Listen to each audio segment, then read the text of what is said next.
And good morning, everybody. Welcome to the webinar. All systems go.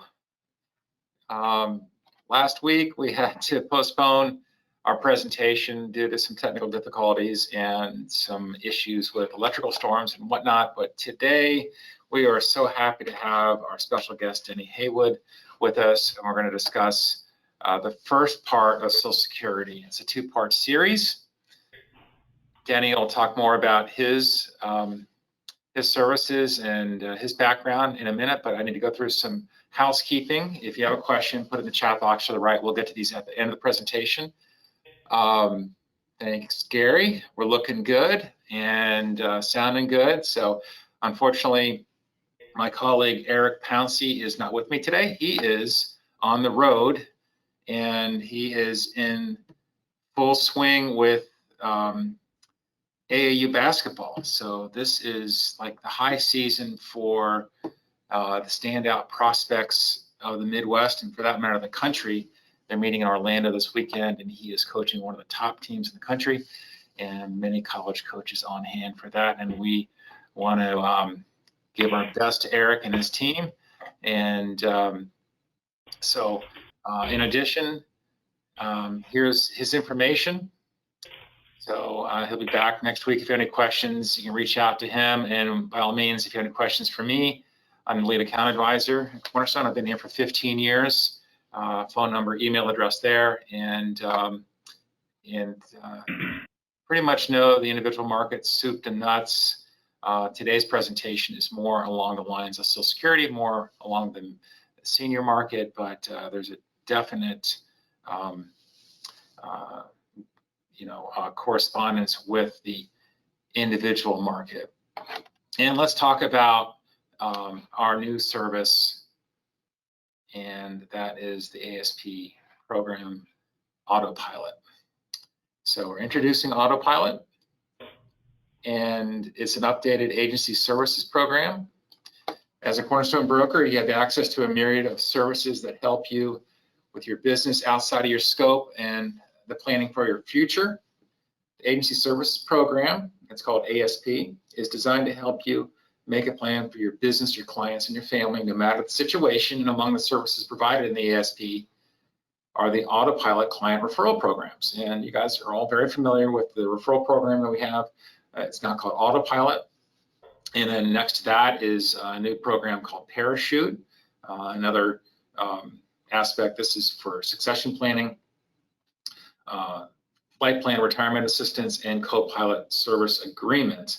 Okay, all captured within that aviation theme. So as an ASP broker, you're the pilot of your business, and we're your flight crew. Check out all the details on our website. I'll be happy to share more information with you. And let's talk about the bonus. Okay, go on our website, again, www.crnstone.com, and check out the bonus, $7,000 with the cash incentive program. It's individual and group business between January 1st of this year through the end of the year, and the top 15 qualifiers will earn cash with the qualification starting at 2,000 points. And a lot of folks are already well on their way for this. And this and all these other items are housed out on our website. In fact, you'll be able to see recordings like this out in the resource section. So check that out on our website. And let's toss it to Denny. And while I do so, can you share with our 70 or so brokers on the line what you do? A little background. I was born and raised in Cincinnati, Ohio. Went to high school here, Xavier University, graduated, spent a couple of years in the military, and got out of there. And essentially, I've worked for Social Security for about 29 and a half years after that. And I started this business back in 2005, kind of like a little hobby, but it's expanded into a lot more than that. I was encouraged by some financial planners to, just a second. Okay, we're transferring over to his system now, and everything is working great. So we're just getting him loaded in the system. Can you hear me? Oh, I can hear you loud and clear. And we got my screen. Unfortunately not. I just hit show my screen. Okay. Do I need to hit sharing? Yeah, it's sharing. And so I know Ray's out on the call right now. Ray, can you hear the presenter now? Okay. Hello? Okay. All right. Let's make you. All right.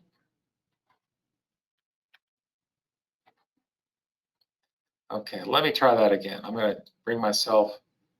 Okay. It says I'm sharing, Jeff, so. Okay. Okay, we can hear Denny. That's fantastic. Okay, let's see if I can see it.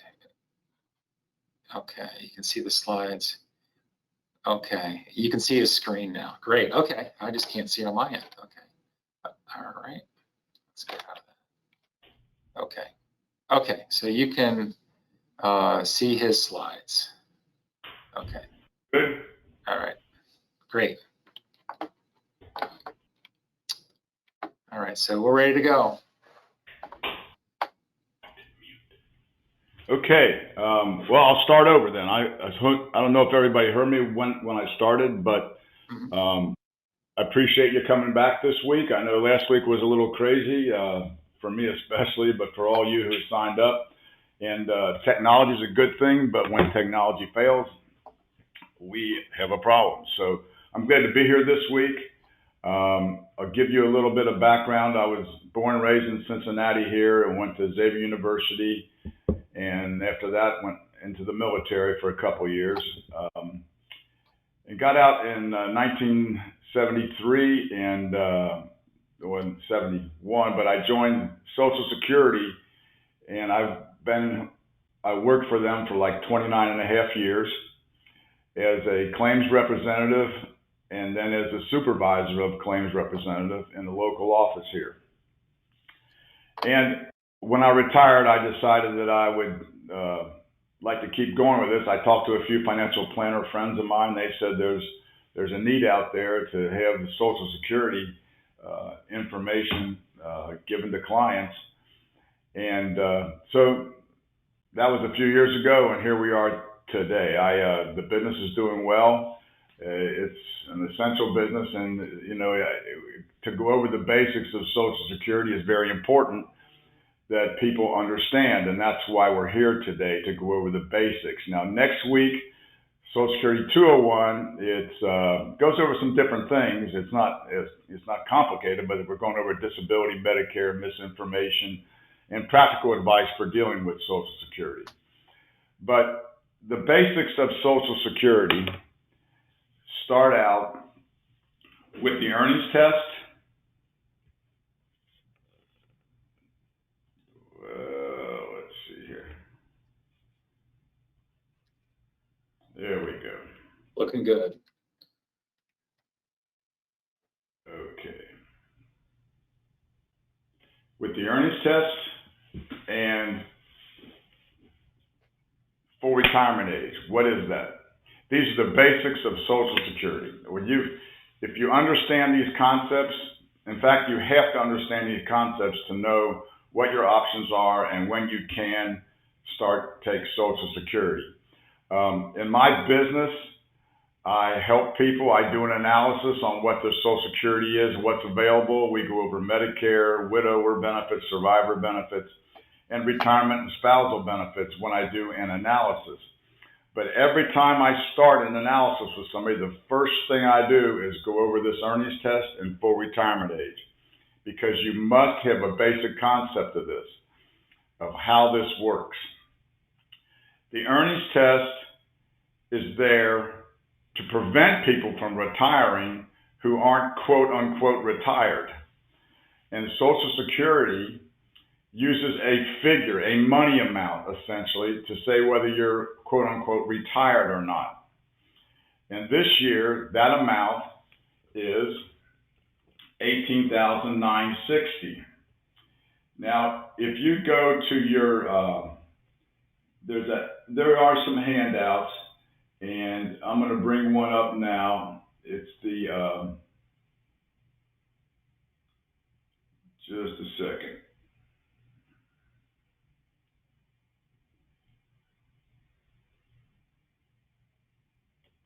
Well, might have lost it.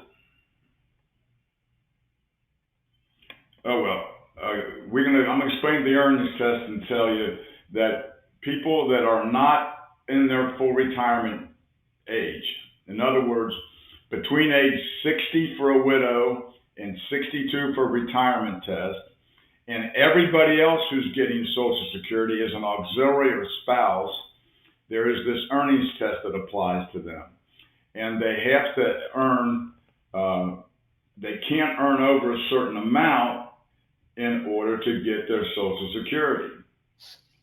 So that amount this year is $18,960. You're allowed to make $18,960 with no loss in benefits. If you earn over that, you're going to lose benefits, and you're going to lose $1 for every $2 you earn over that $18,960. So if you're 62 years old, or if you're 60 years old and a widow or a widower, if you're 62 years old and want to take retirement benefits, then you're subject to this earnings test. And this earnings test applies through your full retirement age. Full retirement age is for those people born between 1943 and 54. The full retirement age was 66. But this year, we're right here, born between 1955. If you're born in 55, your full retirement age is 66. The month you turn 66 plus 2 months. So if you were born in March, your full retirement month is May of 2021 for those born in March of 55. And you can see how the full retirement age increases until we get to people born in 1960 or later. Their full retirement month is the month and year they turn 67. So this earnings test applies. Now, if you say you get a part-time job, you're working at Kmart, you're making $28,960, well, you're $10,000 over the limit. And with the 1-for-2 rule, if you're $10,000 over the limit, they're going to withhold $5,000 in benefits before they start paying you. So the strategy might be to file in January, have them withhold $2,000 a month for January, February, and March, and then get paid for the rest of the year, $2,000 a month, April through December, while you're making your $28,000 a year. Those are for people that are potentially going to, retire and take a part-time job. So if you earn under $18,960, there's no loss in benefits. You can take your retirement benefit anytime between 62 and full retirement age with no loss in benefits. But there is that rule that gives you a haircut. Now, there's a special rule for the first year of retirement. And that rule says, if you quit working in the middle of the year or any time during the year, and you decide, I'm done. So for example, let's say you decide to quit working June 30th of a year, and you were making $100,000 a year. So on June 30th, you stop working, but you've already made $50,000, which is way over that $18,900 limit. Social Security says, we will pay you in this first year, starting in July and continuing the rest of the year, as long as you don't earn over $1,580 a month, which is 1/12 of that $18,960. So they're looking at your monthly income. And when I say income and earnings, I'm talking about earnings from a job or self-employment, not stocks, not IRA, no bonds, no savings. So they're only looking at how much you're making from a job or self-employment. So the special rule applies to people in their first year who decide, like a teacher would stop working. Let's say June was the last month. Well, they're not going to work anymore starting in July, so they could draw their check.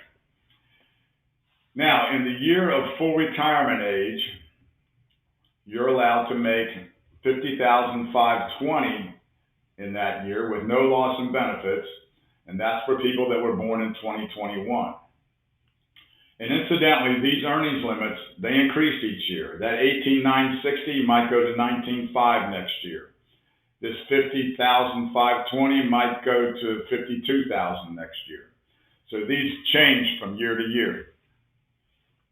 I did have a handout. I can't find it and bring it up right now, but it's Update 2021 that covers these earnings information and some other things of interest to you, especially on Medicare that we'll talk about next week.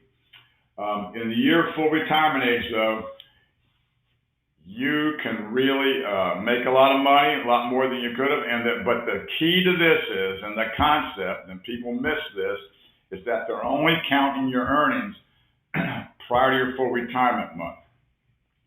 Now, I've got a handout I'm going to show you guys in a little bit, and it's going to be show you how someone making $150,000 a year and continuing to work through their full retirement age.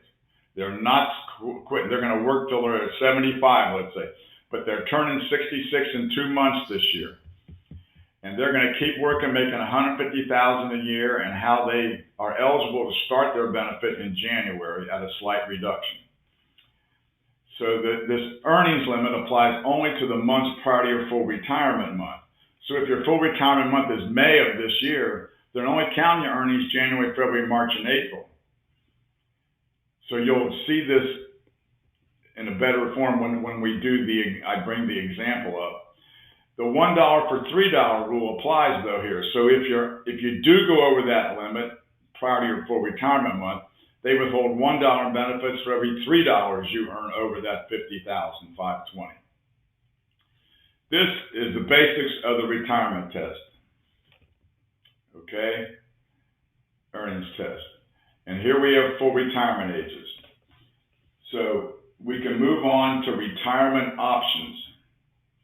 These are the options you have for eligibility taking Social Security.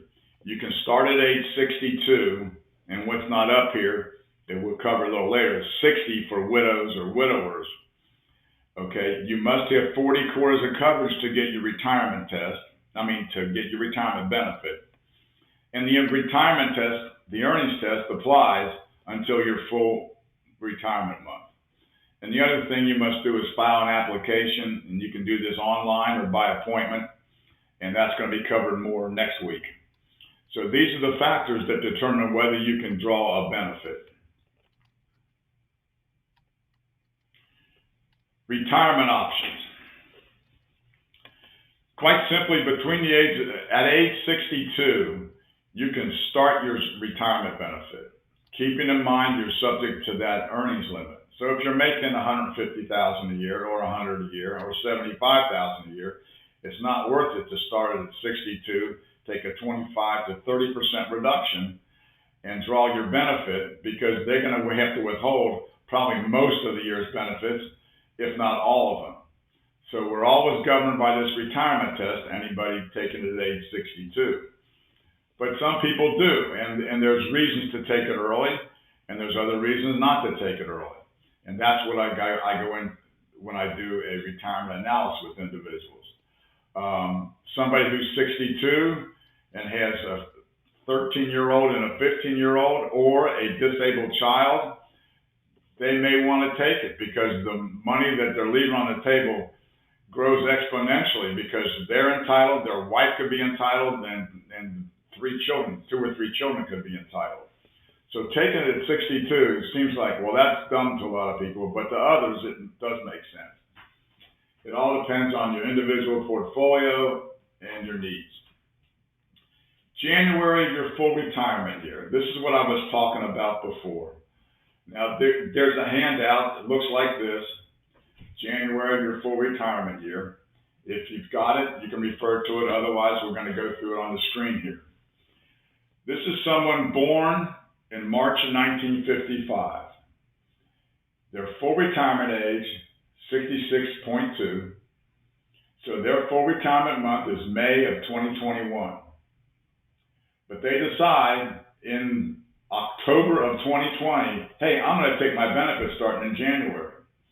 You can't decide to do this in July of 2021. You've got to decide earlier. So you file an application by January of 2021. But they're going to take their benefits starting in January. And if they waited till May, it would be the full retirement age amount of $3,000. But they're taking a 2.2%, $67 reduction, and their benefit's going to be $29.33.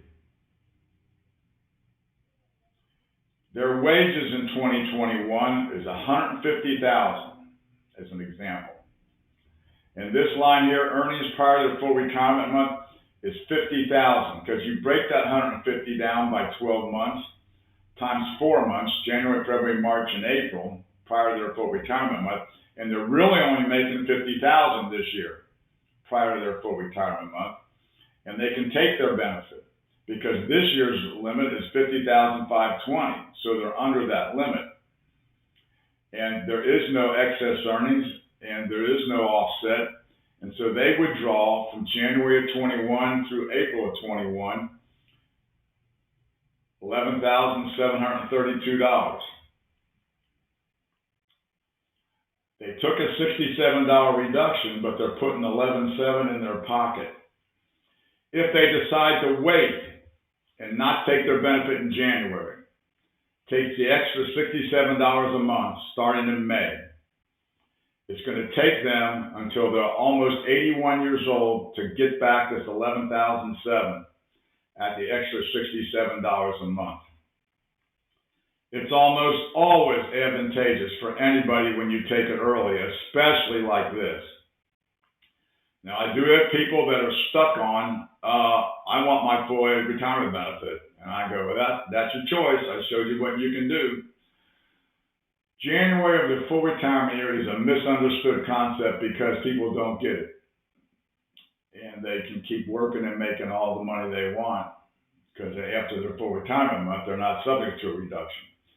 Then there's the full retirement month. And some people are subject to this because they're born like in November, okay? Or in this case, if they were born in September, November is their full retirement month. Well, now we're counting all the earnings January through October. So we're counting most of that $150,000, and that offsets them quite a bit. So, but if you wait till your full retirement month, you're going to get that $3,000 or whatever it is. Delayed retirement credits is the next option. People wait until 70. You get 8% a year on your benefit through age 70, which in general increases that benefit by between $800 and $900 at age 70. But in the process, you're leaving like $130,000 on the table, not taking it. And I'm not a big favor of this plan. I mean, it works for some people who are incredibly wealthy and they don't care. They want the 8%, and that's fine for most people.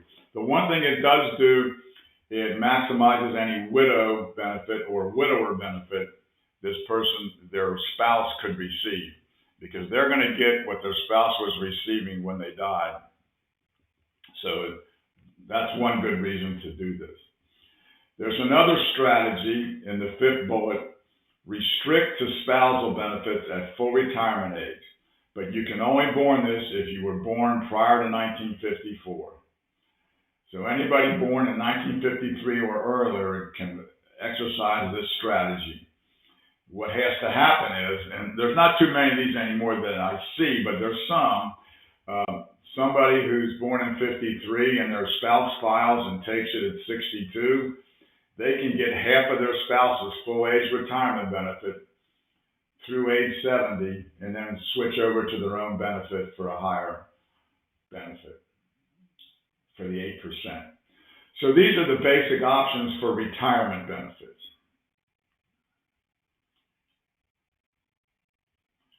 Now, here's people payable on your record. And when I'm talking about your record, I'm specifically referring to you who are on this phone call with me. Excuse me. These are the people who can receive benefits on your record if you file and take retirement benefits. Your spouse or divorced spouse, as long as you were married for 10 years. And that spouse must be age 62. A spouse or divorced spouse, any age, if they have a child under age 16 in his or her care. And keep in mind, people say, well, they're subject to the earnings test. So normally a spouse who has a child in their care is working and might not be able to get that benefit. The child can, but the spouse can't. But they are eligible. Unmarried children through the age of 18 or 19, if they are in school, are eligible. Children disabled prior to age 22. Now let's stop here for a second. This is why you would take a benefit early. You've got a child who can get half of your full age retirement benefit. So if your full age retirement benefit is $3,000, this disabled child could get $1,500. And you're going to draw roughly, 75% of that $3,000. So that's going to increase, that child's benefit. Plus, there's other issues that I don't even bring up in here. If this child needs special care, they're in the care of this person's wife or husband, whoever stays home, and needs that child to dress, to feed, to take care of. And an example comes to mind. There's a few unfortunate children born with genetic disabled and they can't walk, talk, do things. That child needs special care. So not only does the child get disability benefits, the wife taking care of that child the child gets children's benefits on your retirement account. The wife or husband gets benefits as a spouse with the child in their care. And then you at age 62 get benefits. And it doesn't matter what age that spouse is, the wife is, or the spouse is who's taking care of that child. They could be 51. They're going to get half of your full age retirement benefit. So here we got a child getting $1,500 a month, a spouse taking care of them getting $1,500 a month, and you getting your reduced retirement benefit. Might be around, $1,500, $2,000 a month, $2,000 a month, let's say. Okay, now that's subject to a family maximum, as mentioned. And the family maximum is 1/2 the wage earner's full retirement benefit is subject to the family maximum. Now, when the family maximum comes into play, usually somebody who would be eligible, like our example before, for $3,000 a month, the family maximum would be about $4,500. So the family maximum always comes into play. These are the people that can receive on your record if you're getting retirement benefits.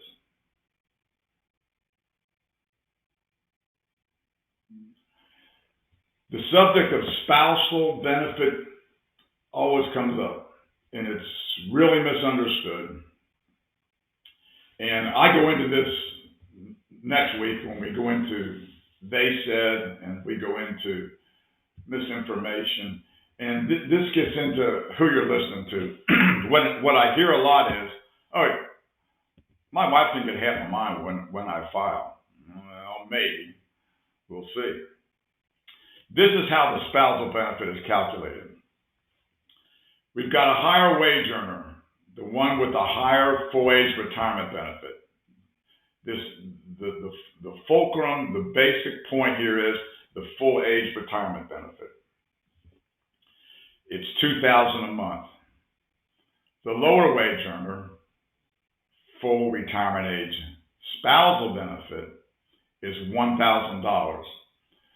So a traditional married couple, let's say the husband can get $2,000 at full retirement age, the wife can get $1,000 at full retirement age, or the wife can get $800 at full retirement age. Well, if she never worked, she would get $1,000 on this person's record at full retirement age. But she did work, and she's got her own benefit of $800 a month. So her spousal benefit isn't one half, isn't the $1,000. Her spousal benefit is the $200, the difference between her own full retirement age benefit and half of his full retirement age benefit. That's the simplest way to say it. The spousal benefit is only payable when the higher primary insurance amount starts receiving benefits unless they're divorced. So she's only eligible for this $200 if the $2,000 full retirement age person files for benefits. She can get her own, but she can't get a spousal until he files. And the reverse of that is true. He can get his own, but he can't file for any spousal until she takes hers.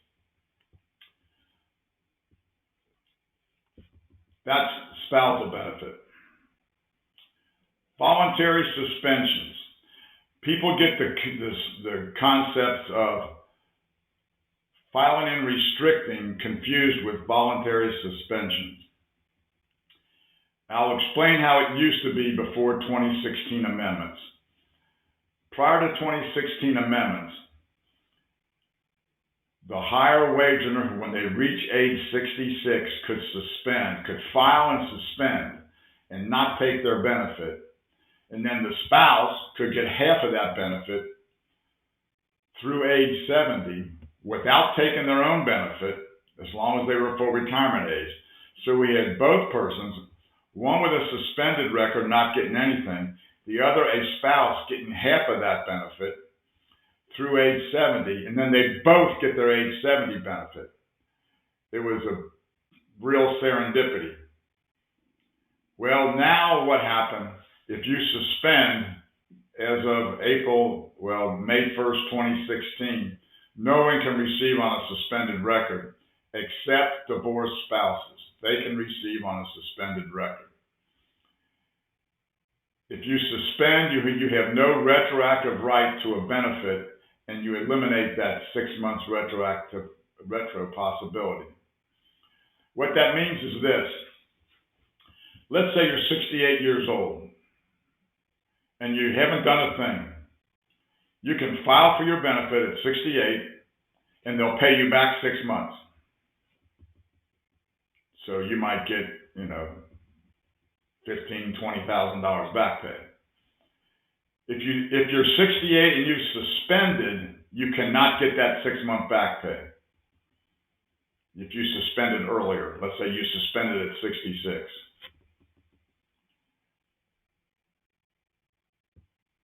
Just that simple, but it's not for a lot of people, and I get it. That's why I'm here, okay? Suspension is possible if the retirement benefit is taken prior to your full retirement month. What does that mean? Let's say you filed for your benefit at 64 and you're getting your benefit and now you're 67 years old, and for portfolio purposes, you get with your financial guy and you don't need that money. You can suspend that reduced benefit you took at 64 through age 70 and get 8% on it, as long as you're full retirement age when you suspend it. Now, if you start it up again, let's say at 68 you suspend and you wanted it at 69, they're going to pay you with the month after you unsuspend it. So you're not going to get any back pay. So suspension is possible, and for some people makes sense, but not for many, I don't think. That's the suspension strategy. So let's talk about survivor benefits. We have a widow or widower, age 60, would take a 30% reduction. So if your spouse has died and at age 60, you can take that benefit subject to a $30 reduction and subject to the earnings test. Don't forget that. Any widow or widower between the ages of 50 and 60 and disabled can file on the deceased person's record and take a 30% reduction, of course, in that check, the same as if they filed at 60. A divorced widow or widower, as long as you were married for 10 years to the deceased, you can get a benefit on that record.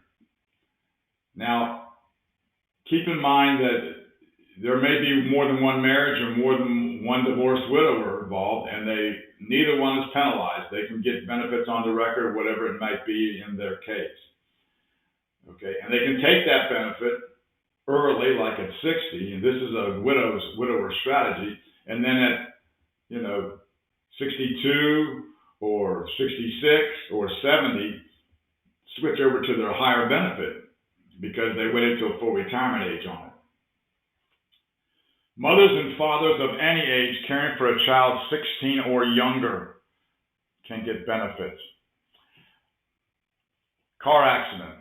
Father's killed on the expressway. Mom and 4 children. The 4 children receive benefits through age 18 or when they finish high school. The mother can get mother's benefits, young widow benefits, until the youngest child turns 16.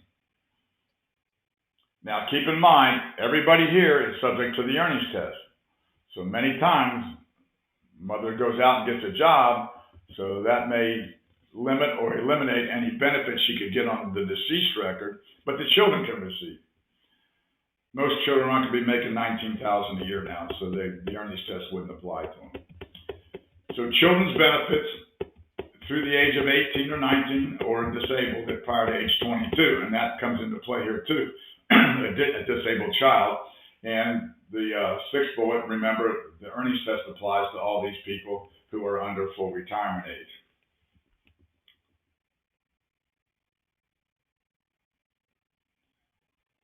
I think I mentioned this before, but there is a widow or widower strategy.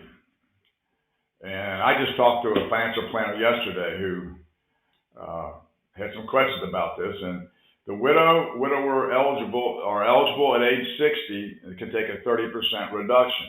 Well, the strategy might be to start one benefit at a lower rate and switch to the higher benefit later, like full retirement age or 70. 70 would be if you took the widow benefit early at a reduced rate, and then you waited till 70 on your own record and get a higher benefit. So, and the same options are there for divorced widows or widowers. And you don't have to be, you've got to have that 10 years of marriage in there for a widower if you're divorced. But these are different strategies that I run into all the time. Windfall elimination provision. The windfall elimination provision affects retirement benefit of anyone eligible for a pension that was not covered by Social Security. I'm affected by the WEP. WEP is what we'll refer to. The WEP affects my Social Security benefit. And when I took it some years ago, I mean, my benefit should have been $850. It got reduced to about $450. Okay, and then they take the reduction for if you take it early. All right. The windfall essentially hits your own personal benefit and reduces it. Right now, the windfall and individuals take, as people wait longer, the windfall is a higher offset. You wait till 70, it's going to be a higher windfall offset than it was at 66. So the windfall elimination provision affects your own benefit. If you have a spouse and you've left that spouse part of your public pension, for instance, state teachers or federal pension, and you've left them a percentage, they've got survivor rights to that. They are not affected by anything.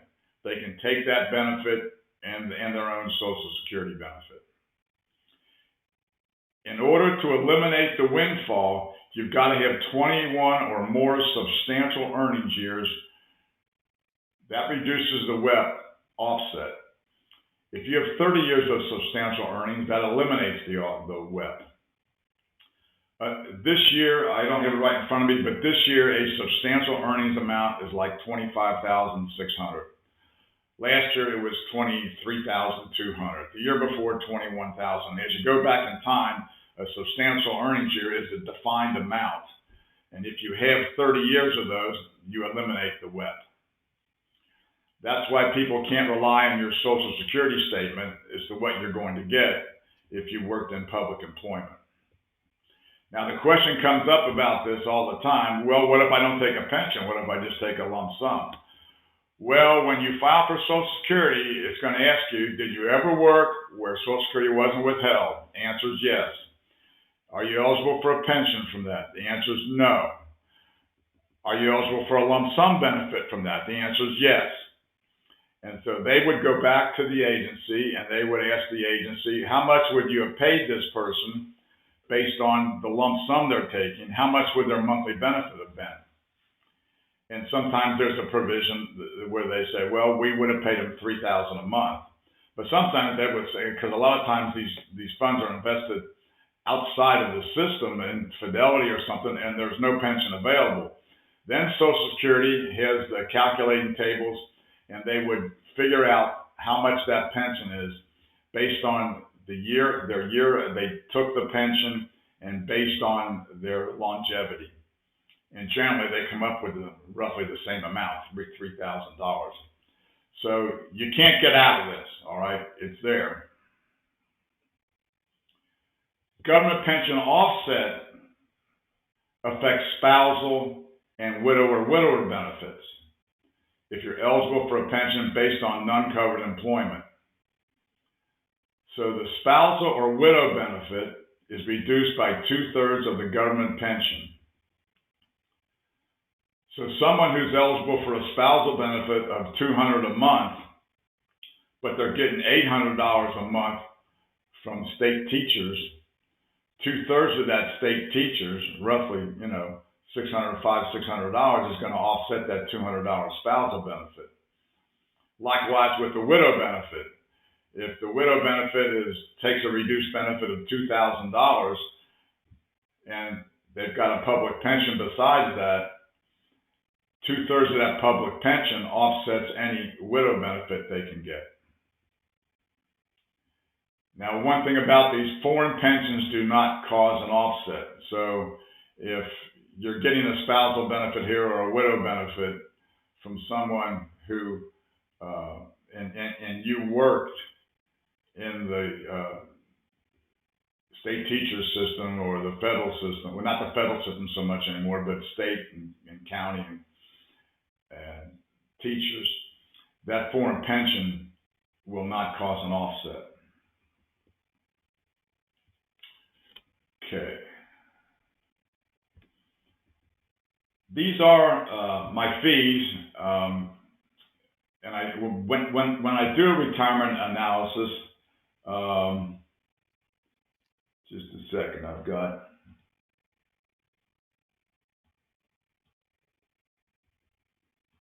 Just a second, let me get this up here. When I do a retirement analysis, and this was one of the handouts, these are the issues that can come up. Now, they don't all come up in every analysis, but this is what I go over with everybody. Delayed retirement credits, break-even points, spousal benefits, how they're figured, restricting if possible, how the windfall elimination provision affects your Social Security benefits. Taxation, we talk about that a little bit. I'm not an accountant, but I make sure people know that they're going to be taxed. So these are my fees. I do a retirement analysis for individuals. It's $300. For couples, it's $550. I just showed you the handouts for that. And these are my charges. I help a lot of people file their online claims and they don't want to mess with it. So what we do is, I get information from them and I can go in and there's a way I can set up their case to be filed on Social Security's website. And my fee's $200. Disability claims, $750. Online disability claims.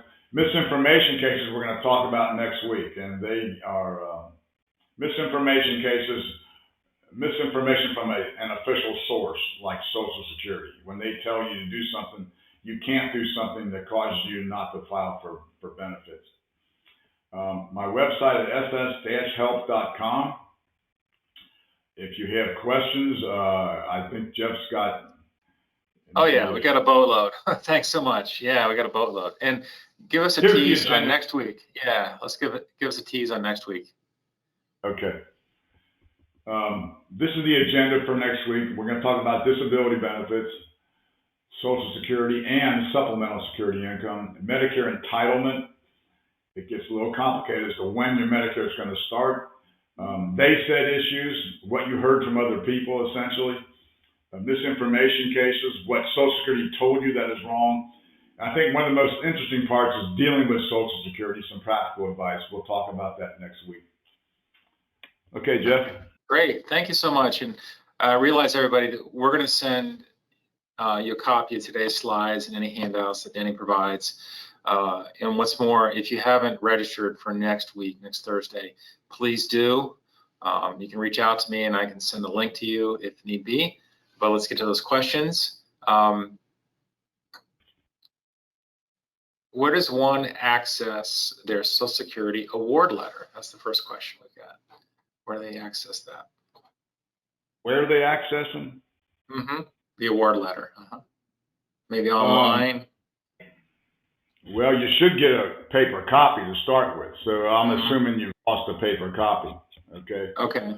Yeah.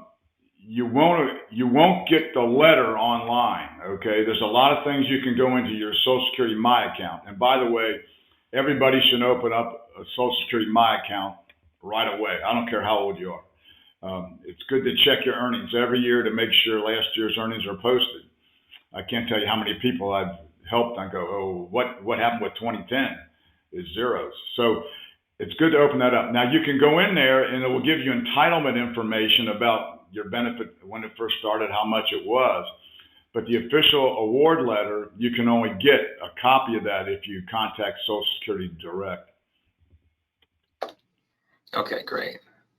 And next question, when the retiree switches over under the restricted rule, can the spouse, the lower earner, file for the same spousal benefit at the same time? Yes. If the spouse is eligible for a benefit, if someone's employed the restriction strategy and they file for their benefit, that's when the spouse can jump in and file, but not until. Fantastic. Okay, great. Next question. If you are divorced and your spouse gets married again, will they still draw on your benefits if you were married for at least 10 years? You're divorced and you were married 10 years and that spouse remarries. If you're divorced and your spouse gets married again, right?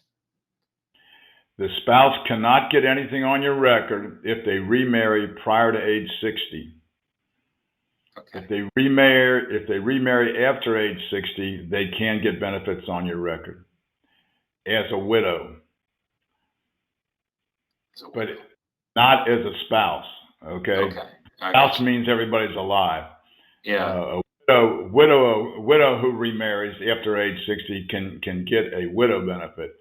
But if the spouse remarries, she cannot get a spousal benefit. She's not a spouse anymore of the wage earner that's alive. Okay, and certainly follow up if you have any clarification you want to provide or anything you want to add to that. So the next question, for someone to file, you see a prior spouse's benefit, does a disabled child have to be from that marriage, say a former spouse? No. If it's a legal child, if it's an adopted or stepchild, they're eligible on that record. Okay. She has someone with a disabled child from the second marriage, but she could file under the ex-spouse for the benefit. So. Correct.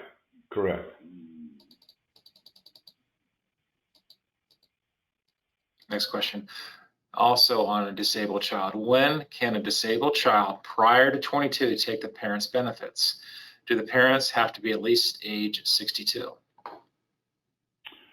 The parents have to be receiving benefits. It's not a matter of age. The parent must have filed for a Social Security benefit. Then the child can file. Okay. Next question. Can you file under a spouse at age 62 and then switch to the older spouse's benefits at age 70?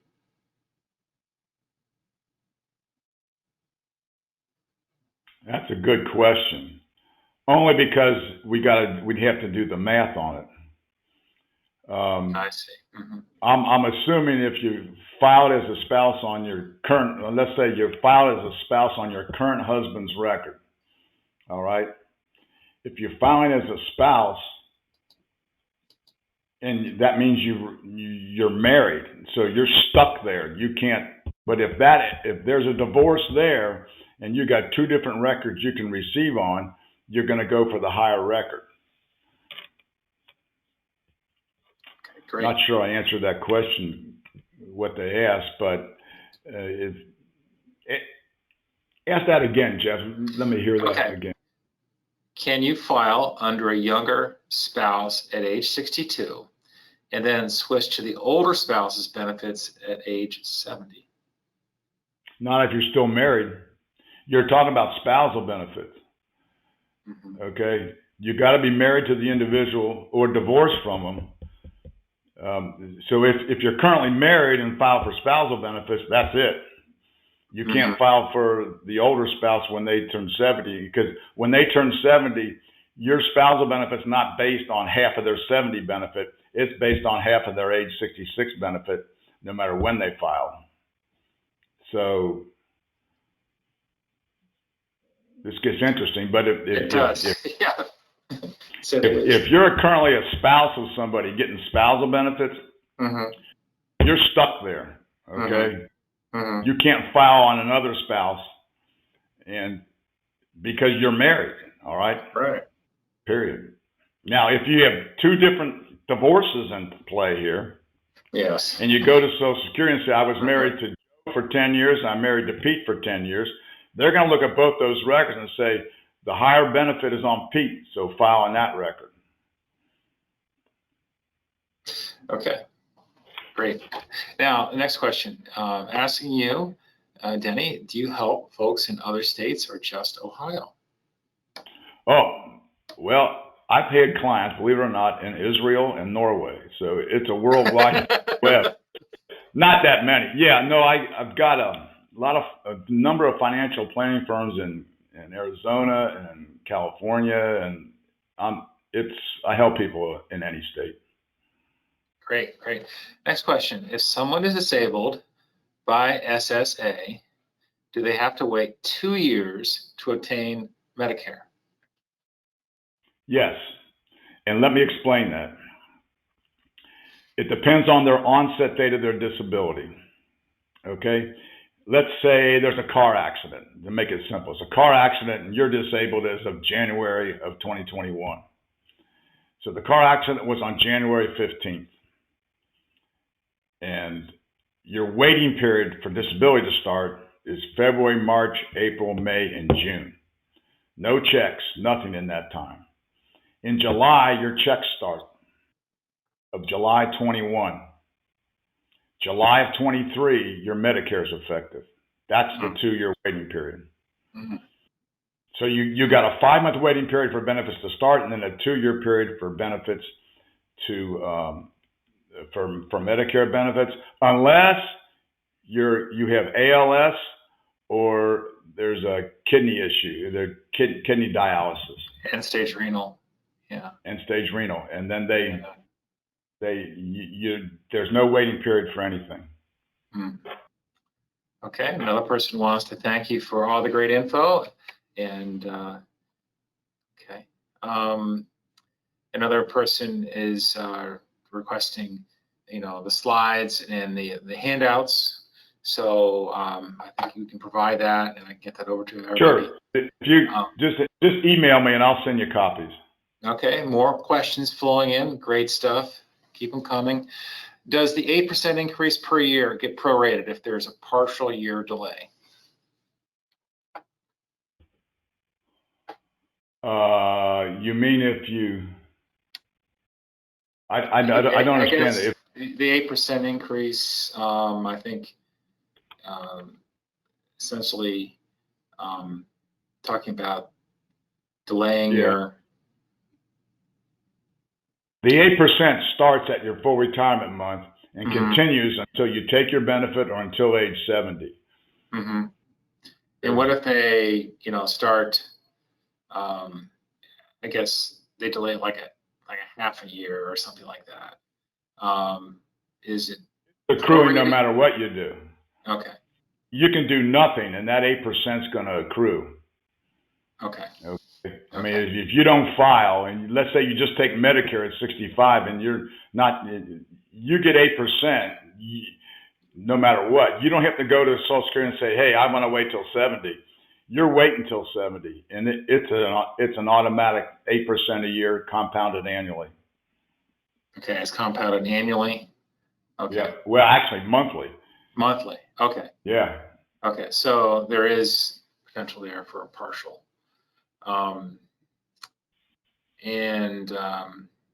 Next question. If your earnings appear to be wrong, how do you get this corrected? Oh, God, I knew somebody was going to ask that question. And I got the answer, but you go to Social Security. There's a form you can fill out to correct your earnings record, okay? And you supply the proof, okay? So if you've got proof, if you got your tax return or you got a W-2, you send that in. There's a form you fill out, and they correct it. It can take a while though, because I'll go into this somewhat next week on dealing with Social Security, but they have prioritized workloads during this pandemic, and the people that need to get paid and get Medicare and have entitlement have a higher priority than correcting earnings records. So my bottom line is it could take a while, but there is a form you fill out, and I don't know it off the top of my head, but it's easy to find out if you just give me a call or shoot me an email. Okay, fantastic. Questions keep coming in. The next one, kind of a lengthy one. Can my son, age 26, who was disabled before age 22, draw benefits on my record if I have not applied for the benefit?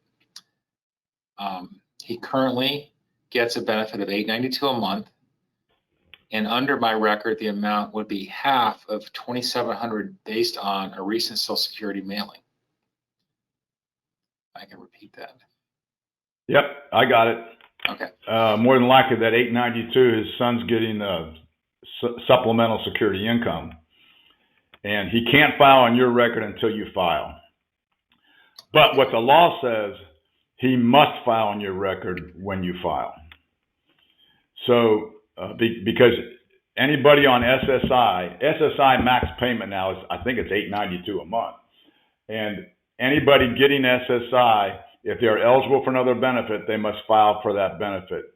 But he can't file for it until he reaches, until the wage earner, the mother or father, file for their benefits. And the other catch here, and we discuss this next week, is he cannot have engaged in substantial gainful activity during his life. And right now, substantial gainful activity is about $1,300 a month, roughly, okay, on a continuous basis.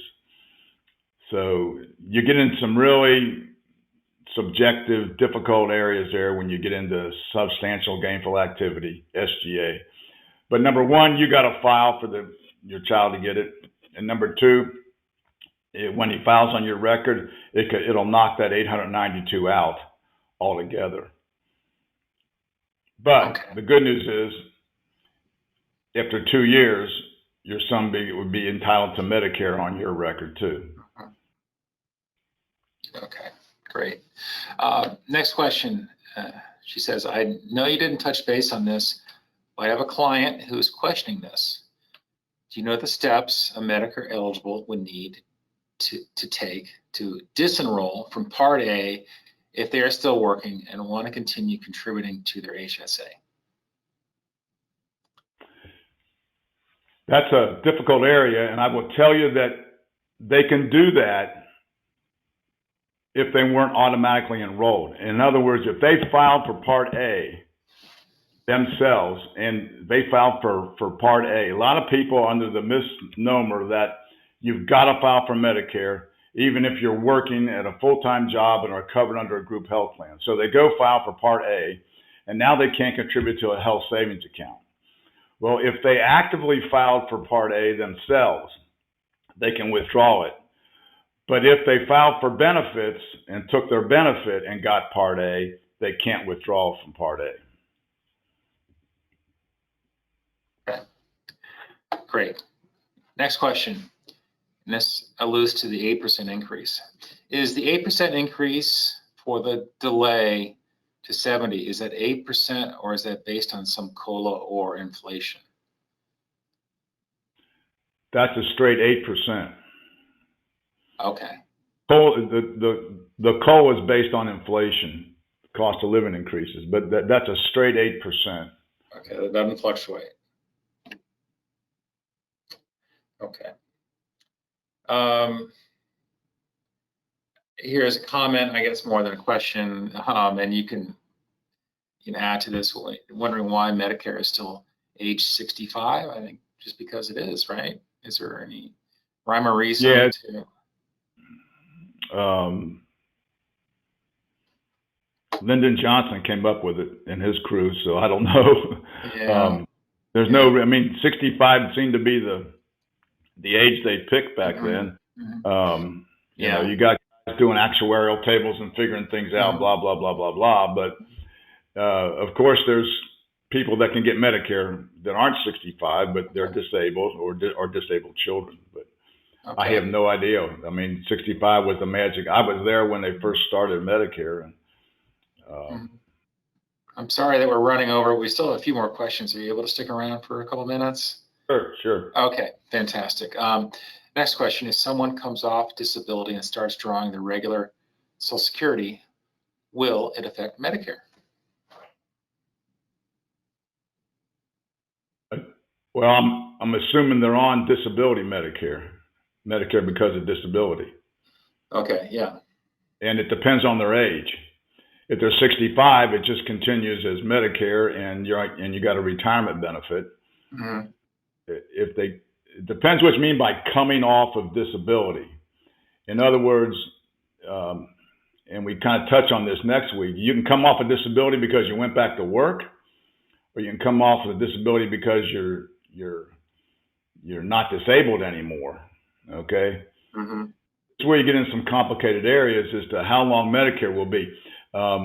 People who go back to work, the Medicare can last up to another 7 or 8 years, to be honest with you. It depends on a number of factors. So really? I would need more information on this to answer the question. That's new to me. I didn't realize that. Okay, then just to follow up to that, they're 66 years old. Okay. If they're 66? This is someone 66 that just come off disability and they start drawing their regular Social Security. Okay, and they're 66. Will it affect their Medicare? They're 66. That's right. No, it won't. I mean, they're going to keep their Medicare. They're going to draw the disability benefit becomes a retirement benefit when you're 66. It's a magic wave of the wand. Okay, so you're no longer subject to disability rules and working. But what happens is your Medicare. The only difference is when you're on disability, you can only have a Medicare Advantage plan. If he comes off a disability, he's got a choice to go to a Med Sup plan or keep the Advantage plan. And the Advantage plan usually is better for people who are healthy. I'll put it that way. So that's the only difference. He keeps his Medicare. Okay. Fantastic. More questions flowing in. I'm sorry to keep you, but we got more questions, and this is really helpful. Here all day. I got. Okay. Question. I use the Social Security retirement calculator online, but increasing my income made little difference. I'm 57. I heard the 10 years prior to getting Social Security are the most important. Is this a misunderstanding? No. And the reason the 10 years are important is because it's a higher tax base if you're paying the max tax base. All right. I cover this every time I do an analysis, and I try sometimes going into the details like this or something I can't do on the webinar, but Social Security uses your highest 35 years of earnings. So if you're high 35, normally your last 10 would be 10 of the highest, okay? But they pick out, no matter when they happen, they use the high 35. So if you've been paying maximum into the system and you stop working, you're going to get paid based on your high 35. And that'll include the last 10 years. But if in the last 10 years, your increase, it depends on the increases in the tax base. If you had a $60,000 a year job and you're going to pay taxes on that, and that may or may not increase your benefit at all, or very little, because let's say 2021 was a $100,000 year, and your low year that they're using of the 35 was 50,000. Well, that's a $50,000 difference going into the calculation, and your benefit might go up $5 a month, $4 or $5 a month more. Okay, so it depends on your high 35 is what that depends on. And in answer to your question, it's not a misnomer. You got to watch that online calculator though. It's pretty accurate. But if you're not using the detailed calculator, you won't have certain things in there, cost of living increases from last year maybe, but the difference is minuscule.